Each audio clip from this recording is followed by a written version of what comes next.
This was in regards to a DoorDash driver who decided to just quit. That's what they meant by I'm deactivating myself, I'm terminating myself, because they were so pissed off on a no-tip order for these designer donuts, like these really, really expensive donuts that was going to like this oceanside, beautiful apartment complex.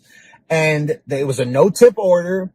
They had a pain in the ass dropping it off. They had to go through security, and the security guard had to like escort them to the door, this, that, the other. And as they were driving away, a few minutes later, it got marked that it was not delivered. So this person freaked out, did a U-turn, an illegal U-turn, drove back to the customer, something you are never supposed to do, grabbed the security guard, went over to the customer and confronted them about it. So I think they ended up getting deactivated. Like they said, I've deactivated myself because they just couldn't take it anymore. And I never heard from this person ever again. So this is what a bunch of you guys were saying. LCP said, the class system from society, the sense of entitlement from customers, and the complete lack of gratitude from the heads of these evil companies. LCP, Lee Peacock, one of our patrons, you hit the nail on the head with that one. Tom Perry Vuozo, one of our dedicated viewers, said, I think the only possible better reaction would be to go back and find Courtney, the security person, and verify with her that she got the donuts, or was Courtney the customer? I forget. Verify with her that she got the donuts and verify with her the moron that picked them up from her. Then call DoorDash or whoever the company was and complain. That would settle it. Honestly, Tom, there were much better ways to go about it than how this driver handled it, but I could understand their frustration. Maria Moncada, definitely a very loyal viewer, said, this has happened to me numerous times with some wealthy people ordering food on the regular and not tipping anything at all.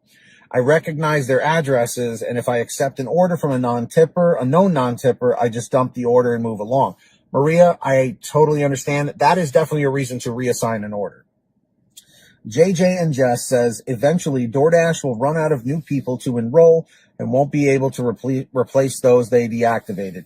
JJ and Jess, I think there's a lot of truth to what you're saying, but I don't think we're anywhere near it quite yet. I think they still have some years until that happens. Spencer Ward said, just wondering, the person went back to the apartment with the security guard after they got the undelivered notification. Is there a reason why they didn't leave it at the door of the apartment in the first place? I only had an issue once where I couldn't take the food up to the person's door at a hotel, and I let them know that the staff wouldn't let me. So they met me at the front desk instead. Right, because if I remember that story correctly, I think they left the order with the security person and that the customer was supposed to meet them there. Yeah, so a lot of people were thinking that the security person took the food. Eric Berry says, seems like this happens more with DoorDash than any other delivery service. And Eric, yes, it absolutely does. Just naturally, because DoorDash is the biggest. Amanda Rose says, I love your videos. And when you said the likes were low, I started going around to random videos and liking them to make sure you can keep us informed. I appreciate that, Amanda.